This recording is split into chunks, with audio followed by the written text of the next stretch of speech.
इहाँ राज हमार चलल बाया हमारे ही चली। ढेर अइले गइले गुंडा माफिया कटने बाहुबली, केहू के बस के चीज नइखे।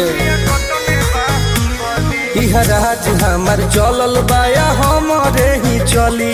ढेर अइले गइले गुंडा माफिया कटने बाहुबली, मार के गोली बंद कदम बोली हरदम ला सुता दे। माहौल जवन बदली ओहके दुनिया से उठा दे। माहौल जवन बदली ओहके दुनिया से उठा दे।